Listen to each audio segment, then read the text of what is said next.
Okay, so let's look a little bit more in depth at threat analysis when it comes to our SIEM analytics. So as a little bit of background, we'll just revise really some of the key principles that we've investigated up to now. So what we have is before an incident, and then we have during an incident. Then we need to be able to investigate to happen what before the incident, to gather information around the incident, and then obviously how we cope with the incident after it. So some of the questions that we're asking is what happened, who did it, when did it happen, how did they do it, why did they do it, where did they do it from, who was it, and so on. And then we've got data in motion, data in use, and data in rest. So when we're investigating, we're using lots of different sources of information. Data rest is files and directories and changes of rights on our system. In motion, it's network scanners, IDS system logs, firewall logs. And in data processing, it's the processes that are run, threads, and also in memory. So we have lots of different sources of information that we might actually use. And our challenge really is to analyse our big data infrastructure, the trustworthy of the data, trustworthiness, can we trust it or not, how have we gathered it, and is it credible data that we're using, the velocity, the speed at which it's been generated, the variety of it, might be voice, text, network traffics, databases and so on. And then there's the volume, the scale of the data that we're actually trying to analyse and capture. And we have so many logs from across the network that we're bringing together, and they're all different formats, and they might even be from legacy equipment. Then we're taking our own alerts that are happening, maybe alerts from trusted partners, but also from other things like from cloud providers and communication providers and so on, all really fusing in on investigating an incident. So our focus is really to take all the alerts and the logs and to try to integrate them into something like a SIEM package. Also to look at news feeds, security alerts, and so on. So let's have a look at some threat analysis and some of the tools that an analyst might use to be able to give them some understanding of the threat landscape. So we've seen that the SIEM packages are very good for understanding how our network equipment and our hosts are coping and whether alerts are coming in. But we also need to look at externally from our network and also especially on the overall global threat landscape. So this is what we have. We have our semi-structured data that we're gathering that then gets aggregated together, lots of different formats. We parse it to put it into some sort of structure, some data infrastructure, and we normalize it.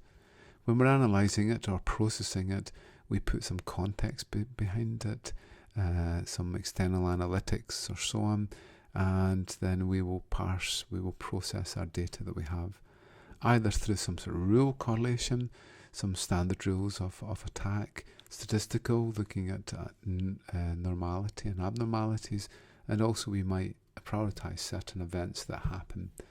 So then we might take something like 10,000 alerts, but only come up with one incident from those.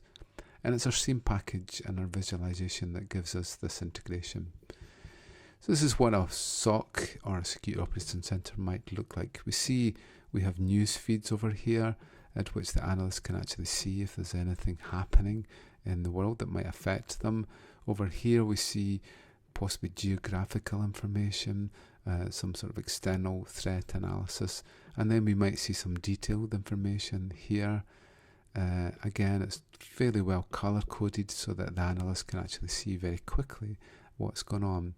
We might also have distant customer data that we're dealing with, so there might be some segmentation between the different zones within the SOC. We've usually got some sort of whiteboard area where the analyst can actually map things out and work through problems. But there is also normally a place that they can actually go on an incident to be able to discuss it. So these SOCs typically run 24/7 or are coping with the threats as we would go through each of the regions of the world. Okay, so let's have a look at some of the methods that some people have used to be able to provide some good analytics to what the current state of the network actually is and whether we're under attack and what the threat is. So Logstalgia is one method. So Logstalgia tries to sort of animate what's happening on the web server. So in this case, what we have is an Apache log, which is parsed, and on the left hand side we see the IP addresses which are sending requests to the web server, and these are the replies that are coming off, and these are the files that are actually accessed. So we can actually see in real time the data being processed, and very quickly we can actually identify whether there is some stress on the system. So we can actually start to see there's a great deal of traffic. The colors are identifying the nodes that are actually involved. So if we see certain colors appearing consistently, then it means there is a great deal of traffic being generated from individual nodes. So in this case, there's a denial of service, and we can see it very quickly, and we can see the files that are actually being accessed from them. The value that we see over here is that obviously the number of packets that are being the number of requests that are being processed. So if we just have a look at this package here, so we can run this in Linux or in Windows, and it's really just reading in a log file. So we'll just open up this file here, this one. Okay, so it will play back in real time. So if we actually have a look at the response there, we should actually see that I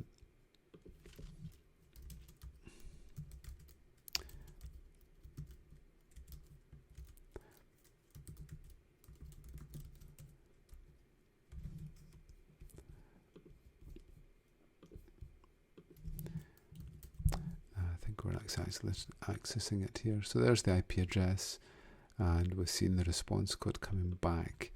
To actually look at the log, let's actually see if we can type it. Oops, this is a directory. So let's open it up. Okay, so a standard Apache web log looks something like this. IP address, there's typically 2 hyphens there. We get the date within square brackets, then we get the request, followed by the response code 401 in this case, or 200 there. The great thing about this is that we would often process this and parse it. So a little simple Python program that we can use just basically uses regular expressions to be able to pick these things off. Okay, so if we remember from our format here, so this allows us to be able to look for values separated by a dot, then 2 hyphens here, and then we're going to pick off the between square brackets the date format there. The next one is going to be the HTTP request here, that's the get part there, up to here, and then we're going to pick off the response code. We can just ignore the last value there. Okay, so we add in our regular expression, and what we're going to do is pick off the status code at the end there, which is 0, 1, 2, 3. So it's the third element of the list that we take from the regular expression, and then we're just going to see if it's a 200 code or not. Okay, and that will go through one line at a time, and if it hits a line it doesn't like, then it'll just continue. So we'll just run that through, and we should be able to see that we can very easily parse our logs.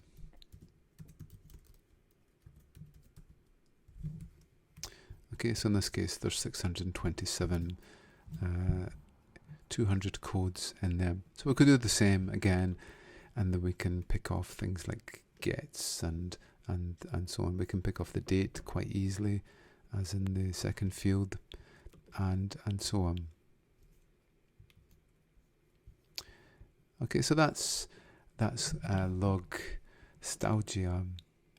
And another method that we might use to be able to get an analytics is HoneyNet. Unfortunately, it's down just now, but HoneyNet gathers information from these HP feeds. So companies will give their data that they're collecting and then feed it through HP feeds, which allows the data to be collected on botnet command and control centers. Unfortunately, it's not actually working at the current time. Another method that we see is obviously the this site here will collect traffic. So this is monitoring the core parts of the network, really looking at the amount of traffic that we're actually seeing at any given time.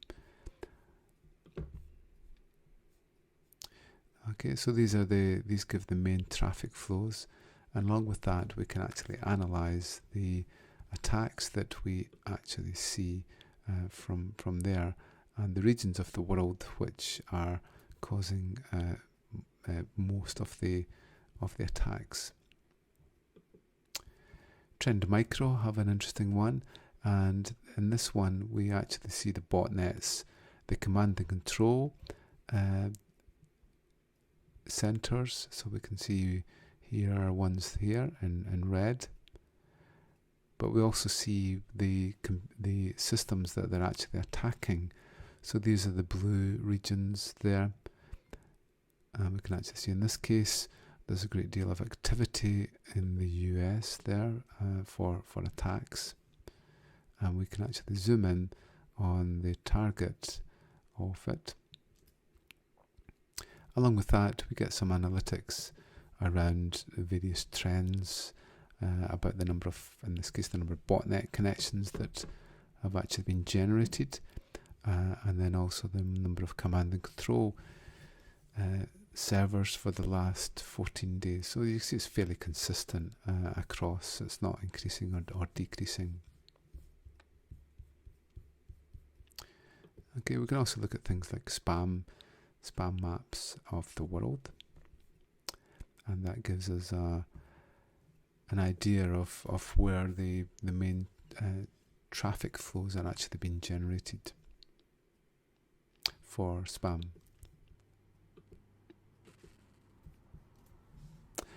This one here is the digital attack map, and it's actually showing the main denial of service attack vectors across the world, and we can see where the source is. Remember that the source doesn't necessarily mean that we've actually found where the originator is from. So they might be using, say, the United States, a cloud infrastructure in the United States, or a proxy to be able to attack a system in another country.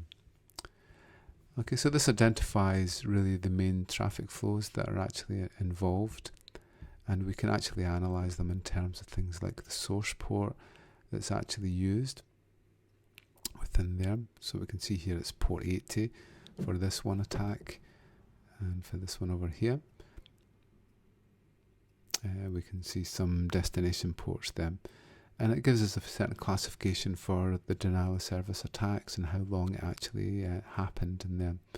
So we've got things like IP fragmentation for that one there, UDP misuse, and so on.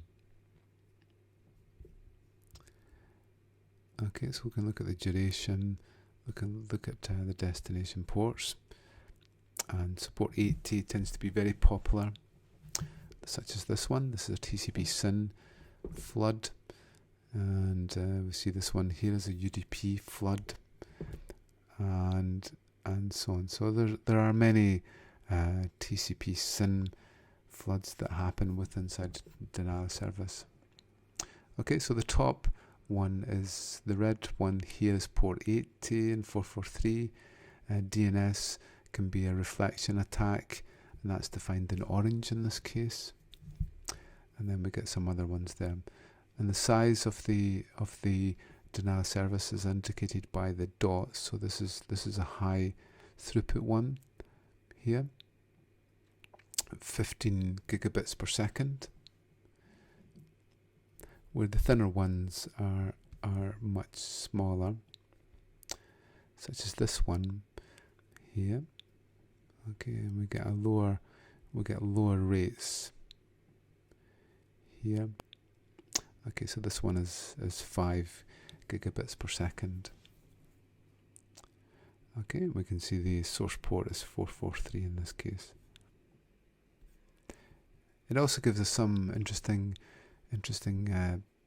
trends that we can actually look at, and this was one that happened on the 14th of September. Okay, so we can see a massive denial of service attack happening here.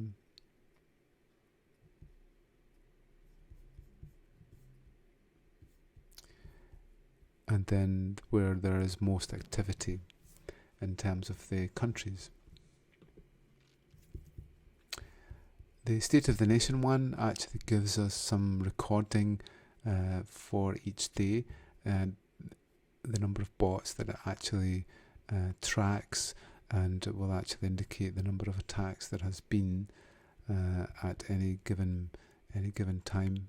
It says it's near real time, and it has a range of sources that it takes from. Quite an amusing one is this one, and it's interesting because it actually has some Star Wars effects that actually happen. So this is showing sort of real-time attacks here, and actually putting some sort of sound effect to them. This one here is the Fortinet one, and we can actually see in real time the attacks, and they rate the severity level and what the attack actually is, and some sort of classification on it, and we can see sort of real time analysis on that. It's showing really where the sun is up just now, so you can see the sun is up in the US and Europe. China is obviously there is darkness there, but the attacks you can actually see are color coded, with the orange ones as high, red ones as critical. So we can see a critical one happening here.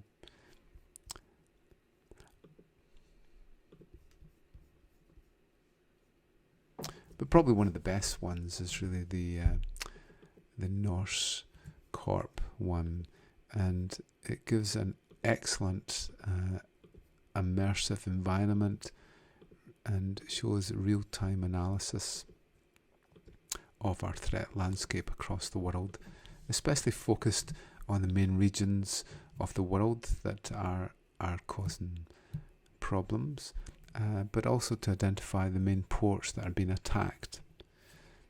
So over here we have the attack origins, and that's where it's coming from, and these are the targets here. So it's often US and China that are the top two attack and origin. Again, it's no guarantee that the actual origin of the attack from the log is actually where they're actually being sourced from. We get a good indication about the typical ports that are being attacked. Telnet is often the number one in there, but MySQL 3306 is used quite often, along with HTTPS and HTTP. The voice over IP SIP is used fairly often too, typically because there is often limited security applied into SIP or voice over IP traffic. And what we see is the live the live analytics coming in from who's attacking what and what domain it's actually coming from. Sometimes you'll see Amazon, which is obviously from the Amazon cloud, but you'll actually see the ports that are actually coming in there. Okay, so this gives us a good amount of analytics from our threat landscape from across the world.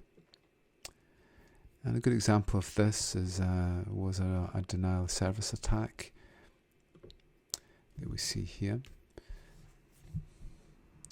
And this was a real attack against Facebook. We can see a large amount of traffic coming through from China that's actually going to the Facebook infrastructure here. And there it goes.